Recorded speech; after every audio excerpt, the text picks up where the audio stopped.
Hello ஜீனி application Chennai வாழ் மக்களே பஸ் டிக்கெட்டிலிருந்து சத்தியம் பட்டர் பாப்கார்ன் வரைக்கும் என்ன வேணும்னாலும் சரி இந்த நம்பர் வாட்ஸ்அப் நம்பருக்கோ இல்லை அவங்களுடைய அப்ளிகேஷன் கீழே டிஸ்கிரிப்ஷனில் லிங்க் இருக்குது அதையோ டவுன்லோட் பண்ணி யூஸ் பண்ணி பாருங்கள்.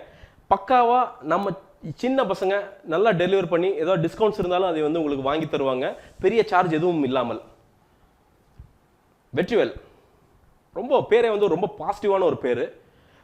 உள்ளேயும் வைத்திருக்கிற விஷயங்கள் எல்லாமே பார்த்தீங்கன்னா ஒரு குடும்பத்திற்கு என்னென்ன பாசிட்டிவாக இருக்கணுமோ அதெல்லாம் லெசன் எடுக்காமல் பார்த்தீங்கன்னா சில படம்லாம் என்னென்னா குடும்பத்தை பற்றி அப்படின்னு எடுக்கிறேன்ட்டு உள்ளே போய் புரட்சி பண்ணுறேன் நம்ம டார்ச்சர் பண்ணியிருப்பானுங்க. பார்த்து குடும்பம்னா இப்படி இருக்கணும்டா, அண்ணன் அப்படி இருக்கணும்டா, தம்பிடா அப்படி இருக்கணும்ட்டு டெஃபினிஷன் போட்டு நம்மளை போட்டு கழுத்து எடுத்துருவாங்க. அது எல்லாம் பண்ணாமல் இதை வந்து ஒரு ஊரில் இருக்கிற ஒரு குடும்பத்தை சாம்பிளாக எடுத்துக்கிட்டு அதில் வந்து அப்படியே நெய்யப்பட்டு கதை நெய்யப்பட்டு நமக்கு தேவையான விஷயங்களை வந்து சொல்லாமல் சொல்லுகிற அழகு அப்படிங்கிறது தான் இந்த படத்துடைய முதல் பாசிட்டிவ் அப்படின்னு நான் நினைக்கிறேன். பாசிட்டிவ் வசந்தாமணி ஆக்சுவலாக வசந்தா அப்படிங்கிறது அவங்க அம்மாவுடைய பேராம்மா. அதை வந்து எப்படின்னா ஒரு தெய்வத்தோடைய பேர் அப்படின்னு வேணும் அப்படின்னு நினச்சிட்டு தெய்வங்கிறது அம்மா தானே அப்படின்ட்டு வசந்தாமணி அப்படின்னு வச்சிருக்கிறாரு. அந்த வேல்யூவே வந்து எனக்கு ரொம்ப பிடிச்சிருந்துச்சு. அதுதான் படத்துலையும் பார்க்க முடிந்தது. ஒரு சாதாரண ஒரு அண்ணனோ ஒரு தம்பியோ ஒரு அக்காவோ தங்கையோ யார் போய் இந்த படத்தை பார்த்தாலும் ஏதோ ஒன்று அவங்க குடும்பத்துக்குள்ளே இருக்கிற விஷயத்தை டக்குன்னு ரிலேட் பண்ணிக்க முடியும். அது ஏன் அப்படின்னா அவர் வளர்க்கப்பட்ட விதம் ரொம்ப பொறுப்பாக வளர்க்கப்பட்ட ஒரு மனிதராக வந்து வசந்தமணி தெரிகிறார்.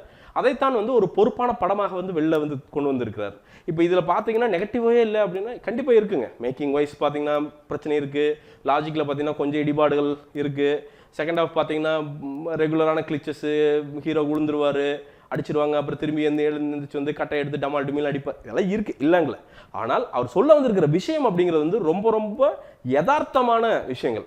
பார்த்தீங்கன்னா ஹீரோ லவ் பண்ணுவார், ஹீரோட தம்பி லவ் பண்ணுவார், அவங்க அப்பா இருப்பார். இந்த லவ்க்கு எதிராக டமால் எதுவுமே பண்ண மாட்டார். அவரு சொல்லுவார், ஊரில் வந்து நான் வந்து ஒரு மான மரியாதையோடு இருக்கேன்டா, இதை போய் கெடுத்து விட்றாதீங்க அப்படின்னு ஒரு சாதாரண அப்பா என்ன சொல்லுவாரோ சொல்லுவாங்க.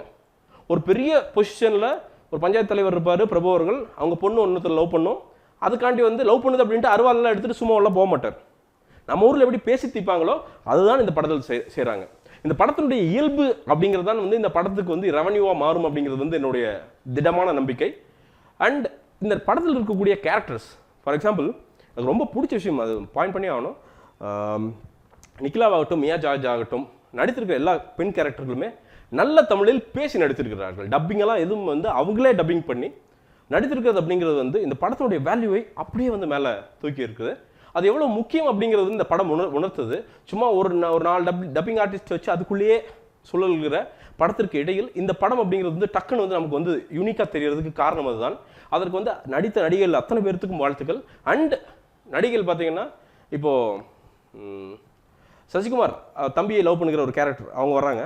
அவங்க பார்த்தீங்கன்னா ஒரு சின்ன எக்ஸ்பிரஷன் தருவாங்க. அதாவது நான் வந்து உன் காதலனிடமிருந்து தூரம் வந்து உன்னை வந்து விலக்கி வைக்க போகிறேன் அப்படின்ட்டு சொல்லுவாங்க. யார் பிரபு சொல்லுவார். சொல்கிறப்போ என்ன சொல்லுவாங்கன்னா, நீ வந்து அதெல்லாம் பண்ணல, அவர் கேட்டப்போ வந்து என் குடும்பத்தை மதித்து தான், என் குடும்ப சம்மந்தத்தோடு தான் நான் வருவேன் அப்படின்னு சொன்னேன், அந்தளவுக்கு நான் உன்னை மதிக்கிறேன், ஆனால் அதே சமயம் என் இன்ட்யூஷன் சொல்லுது கண்டிப்பாக நான் அவர் கூட தான் சேருவேன் அப்படின்னு சொல்லிட்டு அதுக்கப்புறம் வந்து ஒரு சின்ன ஸ்மைல் வந்து அவங்கள பார்த்து பண்ணுவாங்க அந்த ஹீரோ அந்த கேரக்டரு. அதில் வந்து நிறைய விஷயங்கள் தெரியுது. ஒன்று, கேரக்டர்ஸ்க்கு எவ்வளோ இம்பார்ட்டன்ஸ் வந்து டைரக்டர் கொடுத்துருக்காரு. ஒன்று.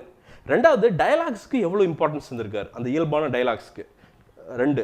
மூணாவது, அந்த கேரக்டரை எப்படி செதுக்கி இருக்கிறார். இப்போது ஒரு பெரிய சசிகுமார் அப்படிங்கிற ஹீரோ இருக்கிறப்போ இது எல்லாத்தையும் சும்மா அல்ல கை மாதிரி வச்சுக்கிட்டு அவரவே வச்சுட்டுமா டமால் டிமில் ஏதோ ஒன்று பண்ணி ஃபைட்டை கிட்டே போட்டு அப்படி தள்ளிட்டு போயிடலாம். அதெல்லாம் இல்லாமல் எல்லாத்தையும் ஒரு அங்கமாக, முக்கியமான அங்கமாக வைத்தது தான் இந்த படத்தினுடைய ஜாக்பாட் அப்படின்னு நான் நினைக்கிறேன். அதற்கு வந்து கண்டிப்பாக டைரக்டர்களுக்கு வந்து ஒரு பெரிய பாராட்டுகள். டைரக்டருக்கு எவ்வளோ பாராட்டுகள் போகணுமோ அதே அளவுக்கு வந்து எஸ்ஆர் கதிர் இந்த படத்தினுடைய சினிமாட்டோகிராஃபர் அவர்களுக்கு வந்து பாராட்டுகள் போகணும். ஏன்னா அவ்வளோ தூரம் வந்து கிளியராக காமிச்சு நமக்கு வந்து எந்த ஒரு பிசுறும் இல்லாமல் அண்ட் இந்த படத்தை வந்து ஒரு கரெக்டான பட்ஜெட்டில் முடித்து கொடுத்தது அப்படிங்கிறது வந்து ரொம்ப ரொம்ப இம்பார்ட்டன்ட் இன்னைக்கு பொறுத்த வரைக்கும். ஸோ ஒரு சினிமா ரசிகனாக, ஒரு சினிமா நல விரும்பியாக வந்து அவருக்கு வந்து ஒரு மிகப்பெரிய வாழ்த்துக்கள்.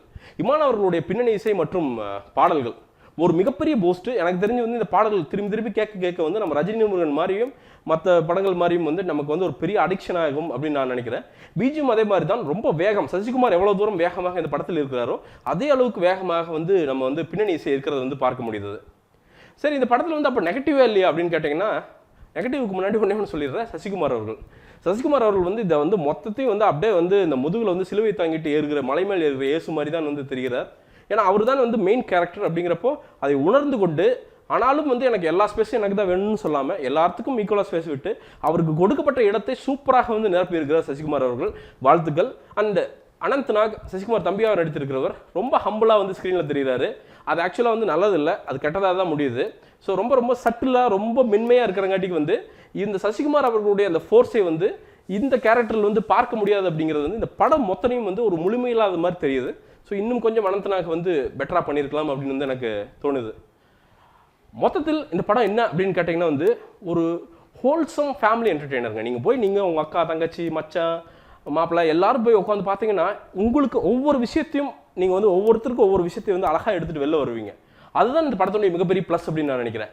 சரிரா ஓவரால் ப்ளஸ் பேச மைனஸ் எதுவுமே இல்லை அப்படின்னா ஃபஸ்ட்டு அந்த ஃப்ரெஷ்ஷாக ரொம்ப சூப்பராக யூனிக்காக போகிற அந்த ஃபர்ஸ்ட் ஹாஃப் அப்படிங்கிறது அப்படியே வந்து அப்படின்னா அந்த ரொம்ப கிளிச்சுடு ரெகுலர் செகண்ட் ஹாஃப் அப்படிங்கிறது வந்து இதை வந்து அப்படியே கொஞ்சம் வந்து மழுங்கடிச்சிருது. அதுதான் வந்து ஒரு பிரச்சனை அப்படின்னு நினைக்கிறேன். அதே மாதிரி ரெகுலராக வந்து ஹீரோ அடிக்கிறது, அப்புறம் ஹீரோ தனிக்குள்ள விழுகிறது, அப்புறம் திருப்பி மேலே வர்றது, அப்புறம் சண்டை போடுறது, ரெகுலர் திங்ஸ் அது வந்து அப்படியே அந்த முடிவு வரைக்கும் வந்து போகிறது அப்படிங்கிறது வந்து நம்மளை கொஞ்சம் டயர்டாக்கி விடுகிறது.